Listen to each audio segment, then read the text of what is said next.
All right, we are live. Thanks for being here, and we have a great panel in store for you guys. So I'm Wes Morton, CEO and founder of Creativ Strategies, a entertainment, media, and tech marketing firm. And with me are some esteemed panelists and some of my clients, actually. So I love, welcome to be here. So to my left, we have Allan Gungormez, Chief Strategy Officer of MOCEAN. Allan is Chief Strategy Officer at an award-winning creative agency for gaming, entertainment, and brands. Some of their clients include Marvel, Netflix, HBO, Amazon, all the entertainment you know and love and watch. He is the brains behind the latest God of War Ragnarok launch campaign with LeBron James, Ben Stiller, and John Travolta, and launching this week, the new Call of Duty mobile game as well.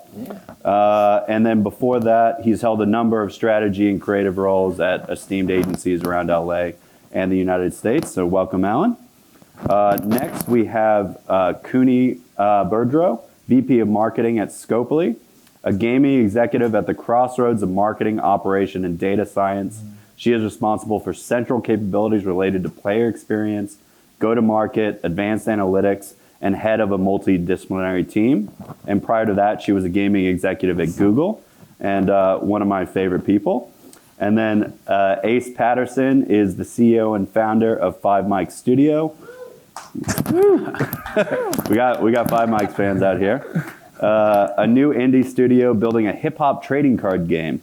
Prior to starting Five Mics, he was a global program manager for music label and publisher development for YouTube, a marketing manager for Meta, then Facebook, for WhatsApp and Messenger. And he's also a successful musical artist under the name Call Me Ace. Anyway, a big round of applause for all the panelists joining me today. And I think we have a little sizzle reel. So I want to start with that for Scopely, if we have that.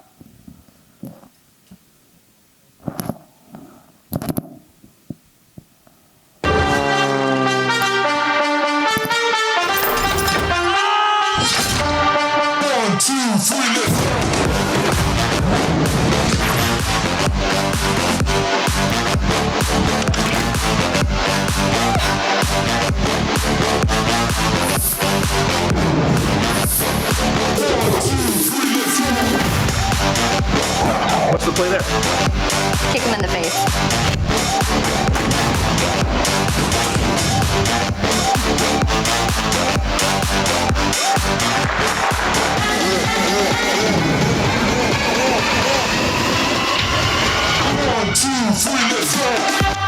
Woo. All right. So kicking it off. So I want to start with the panelists. And what is the latest favorite game that everyone's been playing recently, and why? So Allan, I want to start with you. I personally play a lot of Call of Duty Warzone, but I would say if I'm looking for a newer game, the latest Armored Core has been a lot of fun, as well as Helldivers too. Nice. Doing my best. Kunny? First of all, I'm so excited to be here and get lost on campus again, but I'm happy to be sitting here. In terms of games, I love Monopoly Go. I play with my family in Canada and the UK, so we get to kind of stay connected. In terms of console, I'm playing Baldur's Gate 3, so for those of you guys who are playing that game. And for me, so I just saw the other day that Dragon Ball Z Super has a new digital CCG out, and I don't have Windows, so I need to go to my little brother who has Windows and figure out how to play that. But up until then, I've just been playing Marvel Snap and obviously Five Mics. Nice. And funny enough, I just got done with my first Baldur's Gate campaign, and I just got into Helldivers, so I need your gamer tag, Allan, so we can blow up some aliens. So we can fight for democracy. So Ace, I want to turn to you because we just saw a trailer of a mature game studio in Scopely, but you're building one from scratch. Yeah. So I want to turn to you and what was the inspiration, coming from YouTube and Facebook and also your musical career? How'd you get in? What was the inspiration behind Five Mics Studios? So like y'all heard, spent 7 years in the white collar worker life, and then also simultaneously, headlining shows, hitting the Billboard chart, having music and video games myself. But I'm also a big nerd. Don't let the chains and aviator glasses fool you, right? So, played a lot of TCGs, Yu-Gi-Oh, Magic, Marvel vs. System, Shadow Era, more obscure ones I'm not gonna bore you with. And one of the common tropes that I will always see is that, it was like magical magicians and dragons and creatures and all that kind of stuff. And one day I was just like, yo, what if instead of, that, you had rappers? And what if these rappers had superpowers? And if any of y'all, wait, show of hands, who listens to hip hop here? For surely, right? So y'all know in hip hop, right? Like there's this conversation of like being fly or spitting fire or being like outside of this world, right? It's like, well, what if that was actually the world that we were developing? And it kind of like X-Men where like your mutant genome kicks in at like a certain age. Like what if like at that moment that you become a rapper, like you've gotten this superpower that like manifests based off of where you've lived and stuff. And obviously I geeked out really OD on it, and I was like, I just gotta figure out how to make this happen. And so just really leveraging a lot of the inspirations from the past TCGs I've played, figuring out like, okay, how can we make this something that's unique and different while also leveraging stuff that are probably, if you've played Yu-Gi-Oh, right? Like we have a trap card because we got trap music and hip hop, right? So like really figuring out like how to make something that's really hip hop, but also a video game, and really pitching it towards folks that have probably never played a TCG before, because traditionally the way that it was marketed, it wasn't necessarily an inclusive game to play, especially coming from where I came from. So, all that, putting that together, telling more people about it, prototyping it, getting a lot of people's positive feedback. We got accepted into Techstars Music last year, finished that up mid last year, and it's just been full steam ahead since then. Awesome. And I think we have a demo video. Yeah. And Ace, I'd love for you, while it's playing, to kind of very brass tacks. Not fancy. We're startup. Team of 9. Yeah, and talk us through this. As of yesterday. Because so when we're playing this video, talk us through it, because it's fascinating to build a game from the ground up, and very hard to do to make a fun game, as we'll when we talk to Kunny about it later. Yeah. So if we can play the video. Nah, totally. So log in. This was a big deal. Getting the ability to log in via Apple, Google, things like that. But I could just talk about like the color schemes, the UI, UX. So we're mobile first. Our target audience is actually where we want to make sure that this is acceptable for female artists, and especially Black and brown female artists, because 1, females make up 50% of gaming, and 2, Black and brown gamers over-index in gaming. And so if we can ensure that it's accessible for them, we can ensure that it's accessible for everybody. Right now, the way that our game is currently set up, we have a tutorial, we have create your player profile, and then we have 5 levels that you could play with. And that's it. That's all I wanted to show you. If y'all want to actually play it, y'all could find me after. Yeah. Sign up for the waiting list. For sure. So next, Kunny, I want to talk to you. From a mature game publisher standpoint, you famously build beautiful games around iconic IP. Marvel Strike Force, Star Trek Fleet Command, the latest billion-dollar game, Monopoly Go. Congratulations on that. Ooh. Yeah. And so how does your studio go about thinking about IP or building a new game product? Because now I think you have over a dozen titles under the Scopely banner. Yeah. No, thanks for the question. We have obviously a pretty wide portfolio of IPs that target kind of different audiences. These IPs come with kind of highly engaged communities. We want to be able to create a platform where people have a chance to not only connect with that IP that they love, but also connect with others, right? I think, this is an entertainment conference, and how does gaming fit into that? I think gaming is unique in that not only are you kind of having your personal experiences with that IP, outside of the TV show, outside of the movie, outside of the board game, but you get to connect with others, right? You get to connect with other people who also love that IP, and I think that's really unique. In terms of choosing what is the right IP, I would say it gets kind of sciencey, right? So we look at monetization strategy, game mechanics. The IP has to work with that particular genre of games. It has to work with the progression journey or the game core loop. Aside from kind of the fandom, I would say we look at a number of different things related to the game and kind of fit.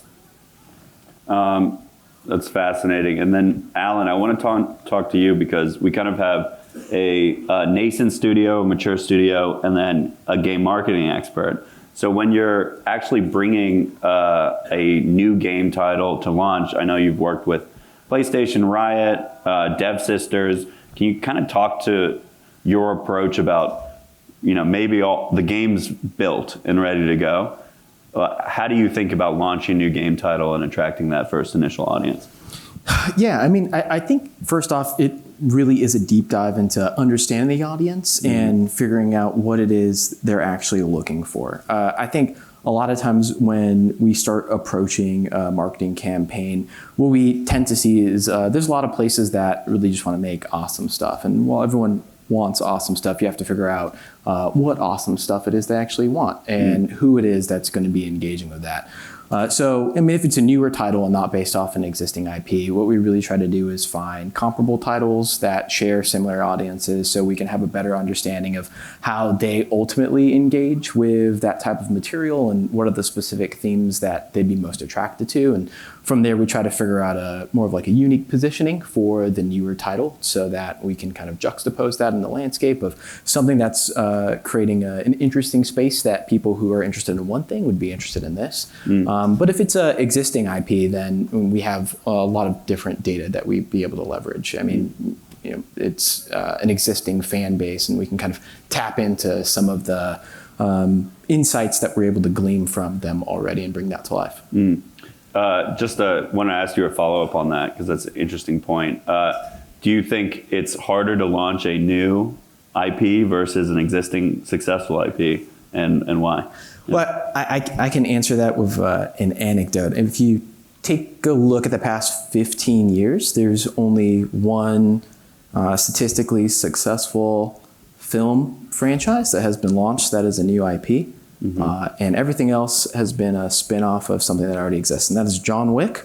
John Wick's the only thing that wasn't based on anything else. Everything else is based off of a book or a comic or a remake of something in the past. So it is much easier to launch something that's based on an existing IP than a new one.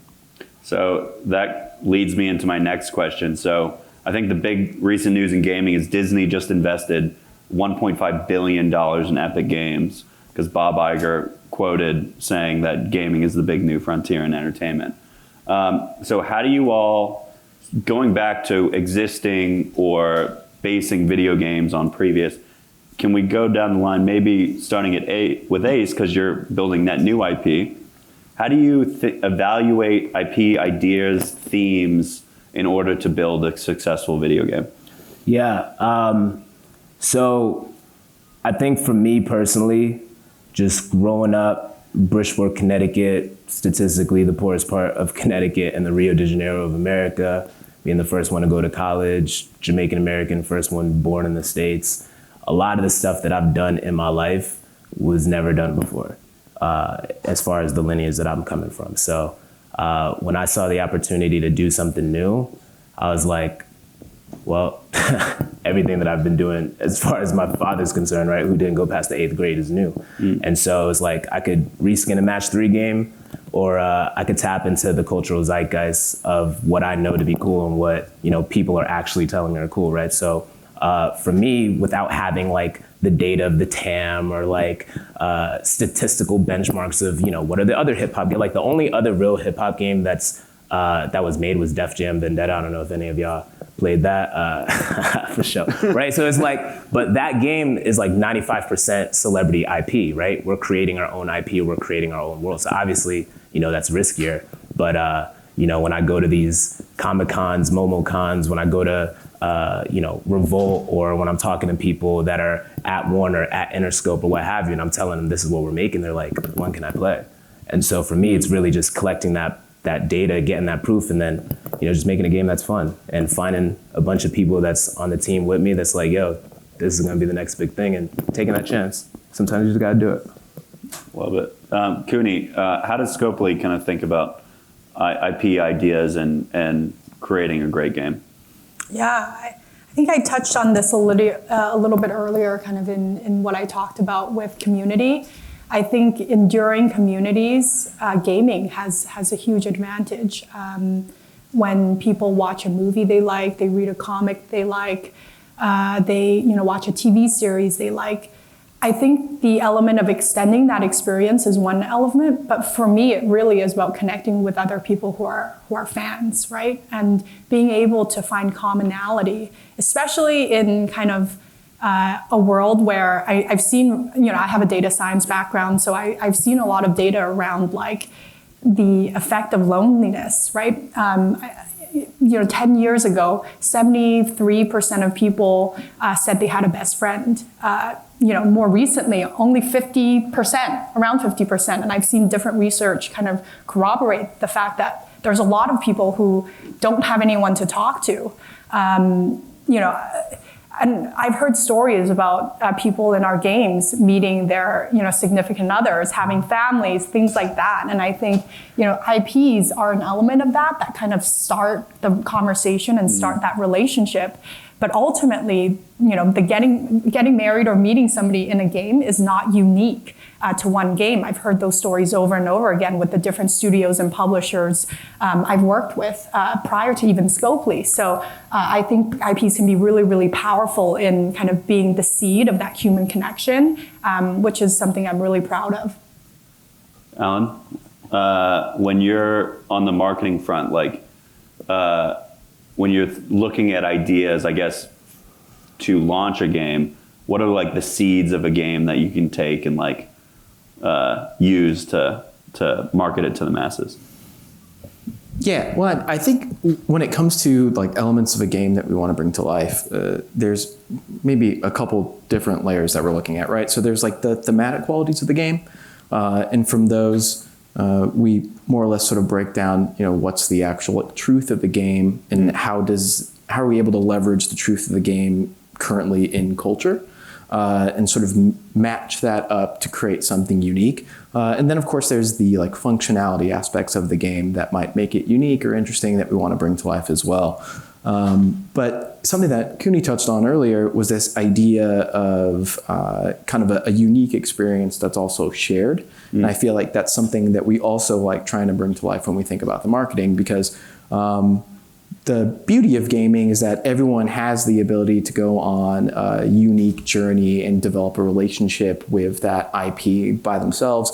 But by being part of that, they actually find themselves part of a community that develops a shared language that only they sort of understand and have the ability to relate to. So we're really trying to figure out how to create opportunities for those pockets to exist and those things to get created.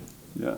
So just to follow up on this question, because I think like real world case study example of this would be great. So Ace, I know you're still in development, but like doubling down on like the hip hop theme, like what about that community made you think it was an ideal kind of breeding ground for a game? Yeah. Well, as you saw with the earlier question, a lot of people everyone likes hip hop, right? And so with our community, really those initial touch points are, do you love hip hop? Do you love gaming? Do you love comics and anime? We're building something that touches all of those. And so we're bringing in folks that just off the strength of the idea are curious, right? But that's just one point. In our game, all of our cards fall in one of 5 different styles. So we got the chill style, the party style, the hardcore style, the emo style, the conscious style, right? And so we've had members in our community be like, oh man, I can't wait to play with the emo deck because I'm such the emo style, or I'm somewhere in between the chill style and the conscious style. So already just those pieces of our lore and our IP and our mechanics are connecting to people's actual identity, right?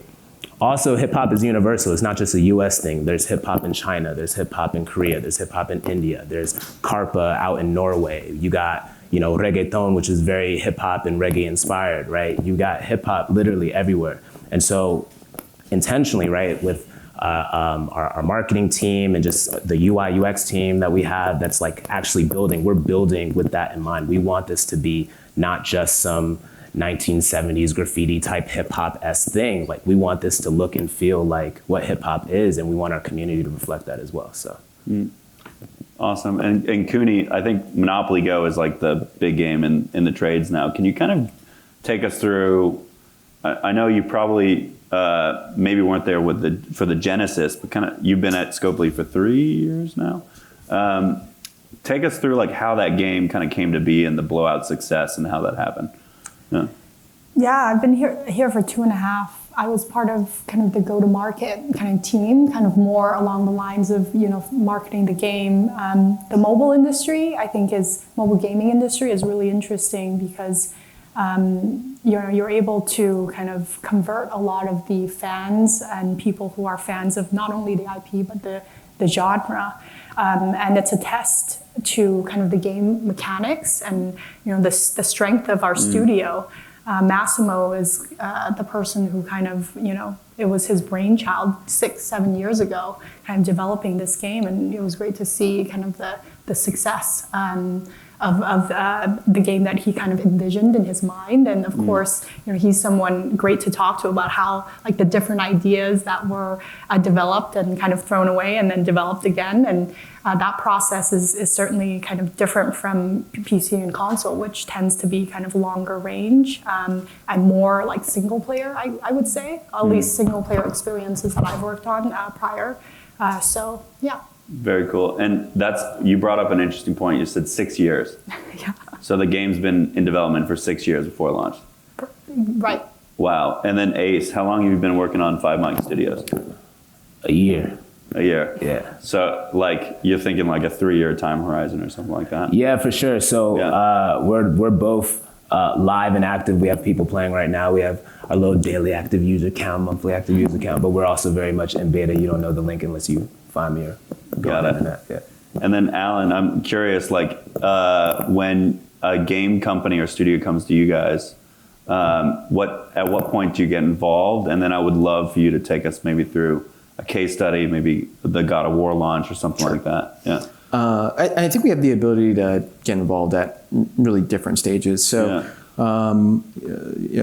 a project in the past with Square Enix, it was definitely before the game was even developed. It was sort of when it was in concepting and scripting phase, and it was really to vet like the viability of this game getting created and if there was a market for it. And then other times they come to us with a much more completed product where it's a bit more of like, hey, here's the game.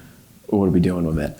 And sure. In God of War Ragnarok, which was a really fun one to work on because it's a fantastic franchise. Huge title. So, after God of War 2018, it was Game of the Year, did so great for PlayStation, the next installment of God of War Ragnarok. And PlayStation came to us and more or less said, hey, we're looking for something that will really reach a much bigger audience. And specifically, they said if every single person that bought God of War 2018 bought God of War Ragnarok, that'd be a failure because that means we didn't grow. It didn't matter that it was one of the most successful games we ever had, but there's no growth. Low bar. Yeah, low bar, right?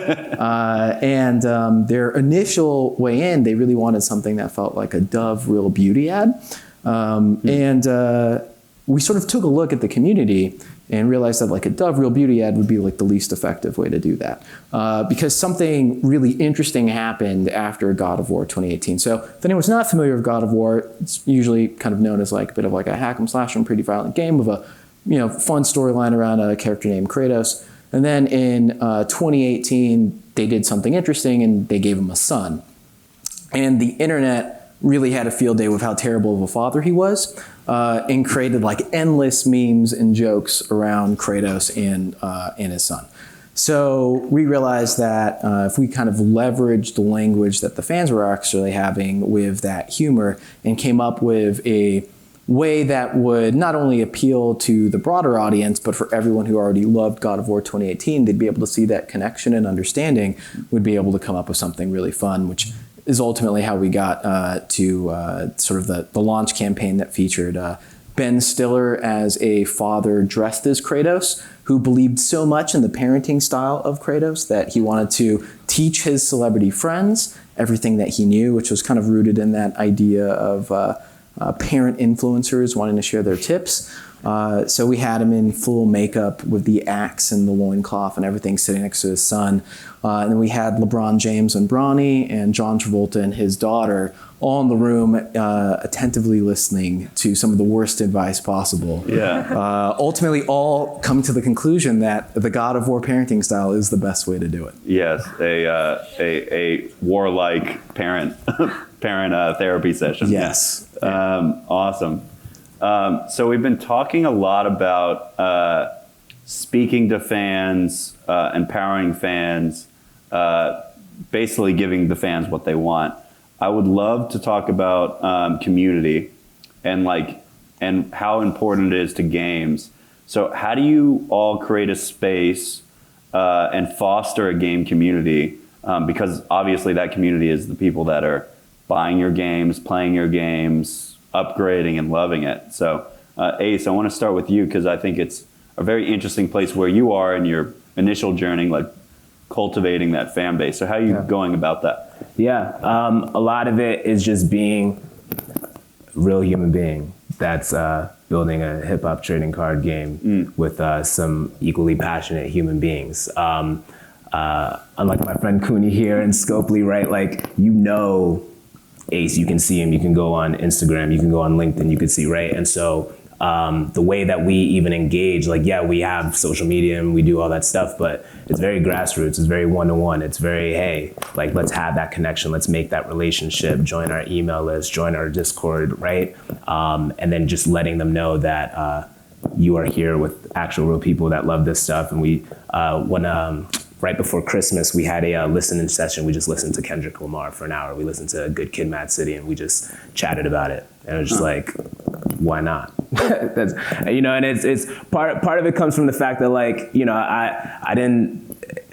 I guess I'm new to the gaming industry, right? But I'm really just doing this because I think it's dope and other people think it's dope. And so why not do dope things with dope people?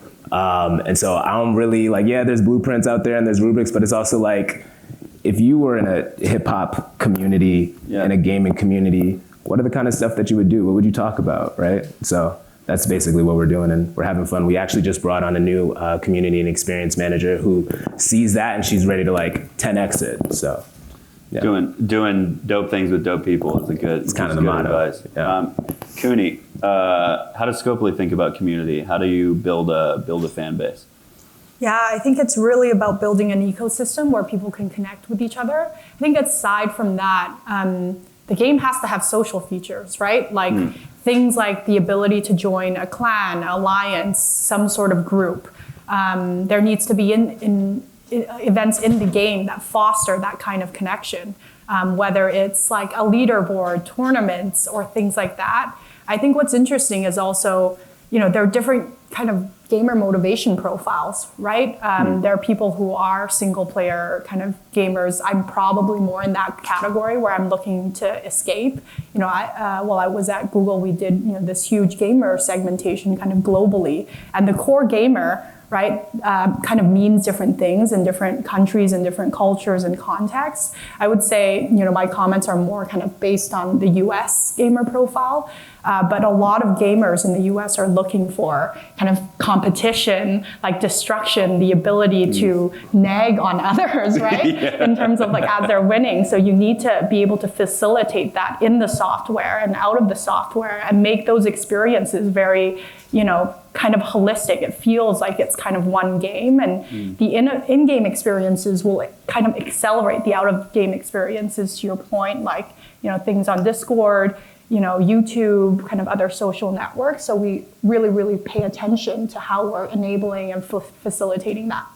That's I totally resonate with that because Baldur's Gate is a very escapist thing for me. And then when I'm playing Helldivers or Dota, I definitely want to rag on people for sucking and blow stuff up, right? Yeah, and Call of Duty, right? And Call of Duty as well. So, Allan, turning to you and how you think about community from a marketing standpoint, how do you dump fuel on the fire and get everyone excited? Yeah, I mean, I guess it's in two different ways. So I think the first way is really making sure that you understand the language of the community, because you want to be appropriately participating. I think in order to really do something that reaches the right people, resonates with them, and feels relevant. We actually, that's our acronym, 3 R's, right? Reach, relevance, resonance. If what you're putting out there is able to sort of hit off on all 3 things, you're probably putting out something that's quite effective. And I think the other thing that we look to do is kind of highlight behaviors that people are doing that we want them to do.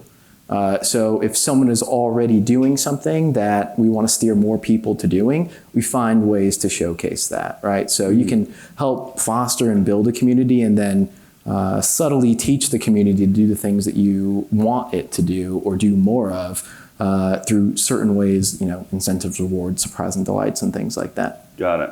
And your guys also do a lot of social and influencer campaigns at MOCEAN. Yes. Can you talk about how you leverage that aspect of marketing for a game? I remember you did for Cookie Run Kingdom, you made all the cookies BTS characters. Oh, yes. No, you made the BTS characters into cookie characters for the game. So can you speak to kind of how you leverage outside third parties for that? Yeah, I think I'll give you a different example. So okay. I'm a BTS fan. I know you're a BTS fan, but I'll give you one that maybe hits on the influencer aspect a little bit better. So we recently launched Spider-Man 2 for PlayStation. Awesome. And one of the major thematics of the campaign was this idea of greater together, because we have Peter Parker, Miles Morales, playable, interchangeable for the first time.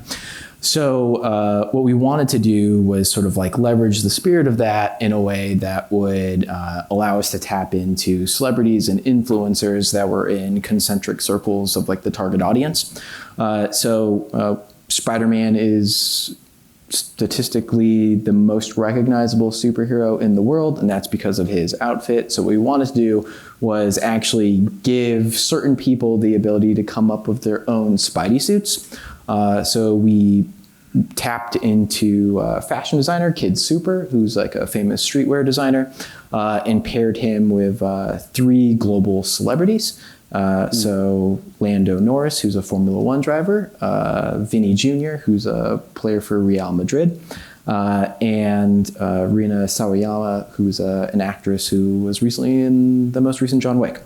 And then we paired specific influencers that kind of also mapped back to those folks' interests, right? So for Vinny, we found other, streamers who were interested in sports games that we knew would also overlap with some of the interests of Spider-Man 2.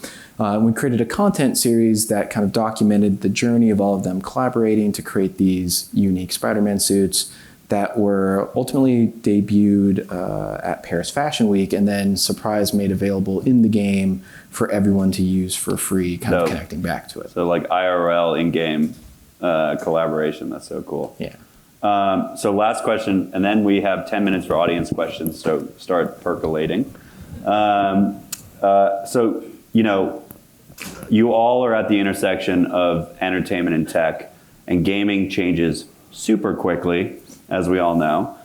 So what are I just want to leave the audience with some of the cutting edge technology that is influencing the game world right now. Where do you see it going and why? Who wants to take this one first? Ace, you wanna go? Yeah, let's get it. All right, so David Knox, former gaming vet from Electronic Arts, is at Reactional Music, and this company they've created a patented technology to allow for real-time personalization of your music soundtracks while you're playing video games. I think that's sick. Kunny? I'm excited about kind of the role of AI and kind of productivity and kind of different ways people use it to kind of be more productive in game design, game development. I was at another kind of conference yesterday and I was talking to a podcaster, and she was saying that she basically records every conversation she has one-on-one on her podcast and in conferences like this, and uses some sort of AI kind of tool to transcribe it into kind of a repository where she can kind of search what was said at any point in time. I mean, that's scary, but also kind of cool, right? So I'm encouraged by kind of all these different applications that people will come up with to kind of create use cases, new use cases. Very cool. Allan? Yeah, and I think maybe from more of like a marketing perspective, something that is really exciting for us in gaming in general is how far we've sort of advanced and how easy it now is for anyone to sort of be a creator to a certain extent in terms of the game that they're playing. It's so easy to share clips and images, screenshots, stats to sort of help kind of people raise their hands and say, hey, I'm doing this, I'm part of this community. And I mean, that definitely always increases eyeballs exponentially. Yeah, I literally downloaded Helldivers 2 because I was on TikTok. Yeah. And just kept getting fed images of people just laughing and having so much fun and, blowing up their teammates and like all this ridiculousness. So totally resonate with that. So we have 10 minutes left. Please get your questions and we'll go. Hey, how are you? Okay. David Bloom, Forbes and XTV. Just curious, you talked about games where you build in the structure so people can talk trash. And that's interesting, but we've had a few issues with people talking major trash in really awful, horrible ways over the last decade or more, and a recognition of that. And I'm sort of curious how you balance a concern for abuse against having fun and talking trash. That's a great question. NBA players, and how you do that, how you regulate that, what tools you use, and where you're drawing lines now that you might not have drawn 5 years ago. Yeah, curation, huge deal. Who wants to take this? Yeah.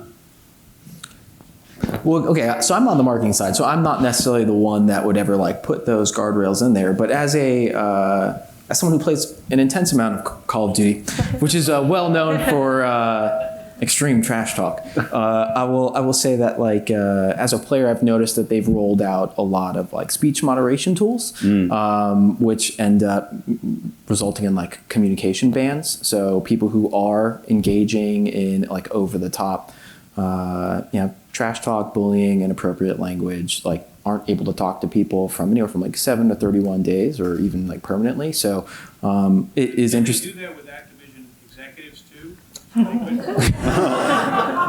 We plead the fifth on that one, David. Yeah. But I will say in game, there's it's interesting to see these like real time monitoring tools that are getting put in there. I mean, as a player, I find it interesting. Yeah.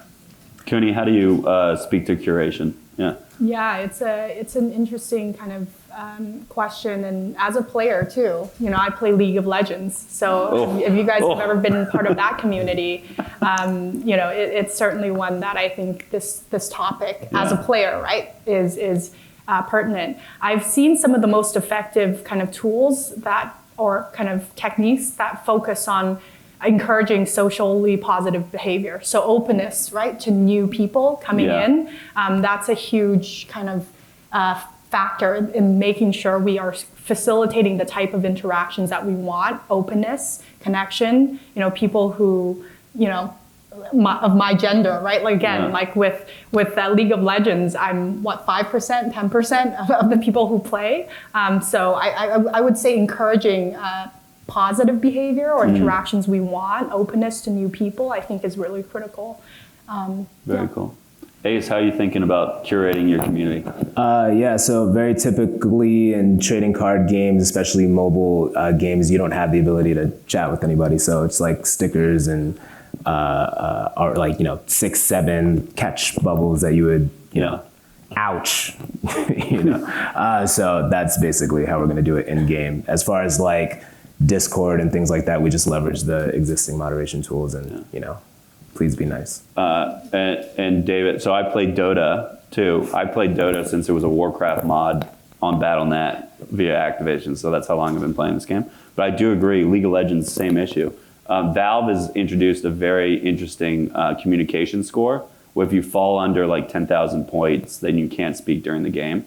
So if you're trash talking too much, I think they're leveraging AI to actually do that and moderate their community.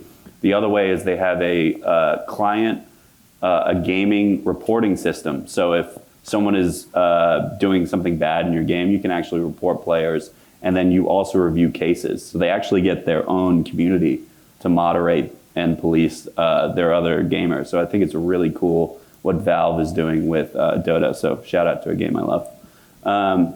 If Valve is hearing this and wants to work with me, please tell me. Yeah, back here. Hi, my name is Gaurav Bhattacharya. I'm from USC Marshall.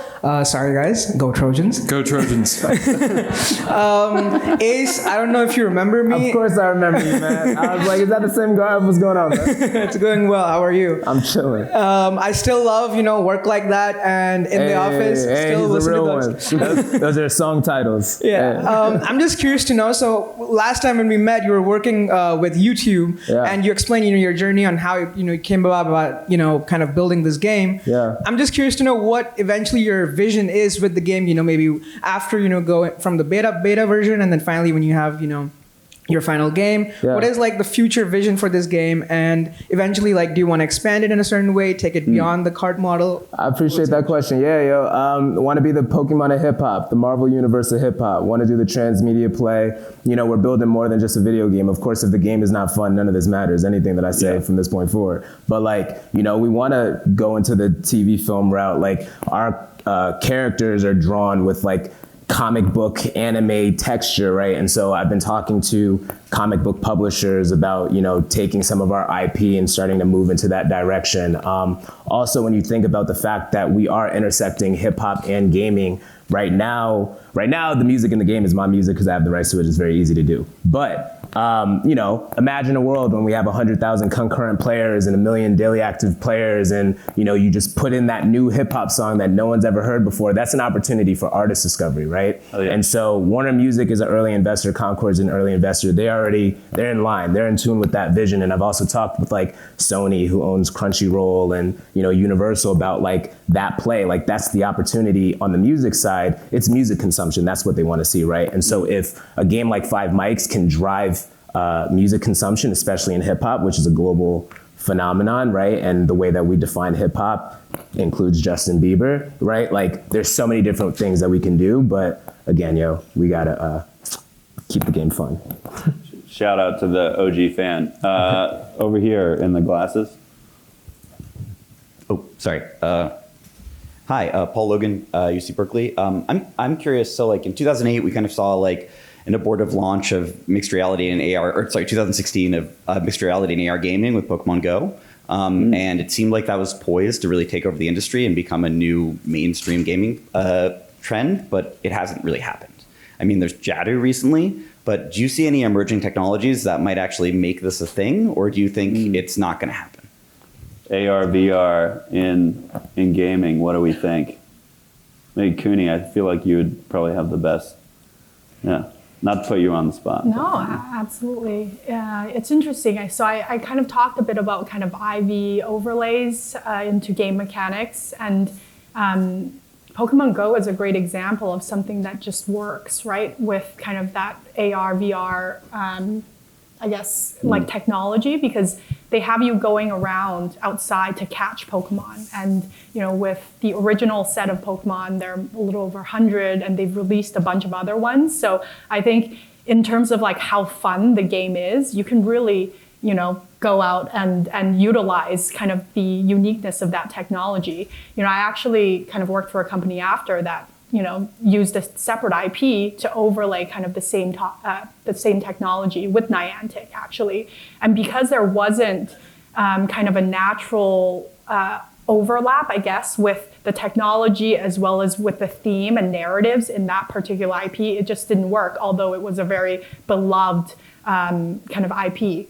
So I think, having that game mechanic overlay with the genre, with the technology, and thinking about how it fits together is really critical to the success of the game and how fun, right, it is. That's a great point about if the tech makes the game more fun, then it should work. Otherwise, why? Yeah. Another question. Yes.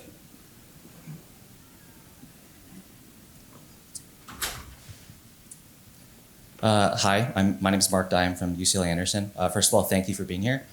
You guys have talked a lot about the power of community, and given the marketing power that we have here, I was wondering how you guys think about approaching Gen Z, like what's important to them for community and marketing. And then maybe it's a little further out, but what are you thinking about with Gen Alpha? Allan, I think this is bespoke for you. Sure. Yeah, I think the really interesting part about Gen Z, so I teach a class at USC in the master's group specifically around marketing IP, and all my students are Gen Z. And something that's really interesting is we constantly are talking about like this idea of discovery and how people are finding about things. And it's never through a marketing campaign, almost ever. It's always through a clip on TikTok that like everyone sent me, right? So it's really interesting to figure out how to identify those moments in a game or a film or whatever it is that you have that are going to ultimately be the thing that someone wants to put out there on a platform like TikTok that gets shared a whole bunch and gets people interested. Very much so like Helldivers 2.